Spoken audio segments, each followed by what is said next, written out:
এটা তো কালুয়ার গলা। এই চিল্লাচ্ছিস কেন রে? চল ভাই গেম খেলবো। কিন্তু তোদের এরকম হাল কেন রে? अभी बताता है भाई। দাঁড়া আমি আসছি। দেখি তো মা কি করছে।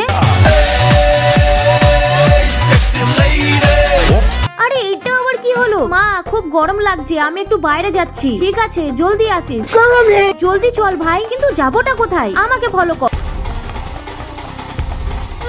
ওটা আমার শালা। এইটা দিয়ে কি করা যায়? হ্যাঁ আইডিয়া। আরে বাবা এটা আবার কে করলো? এই কে রে, কে করলি এটা?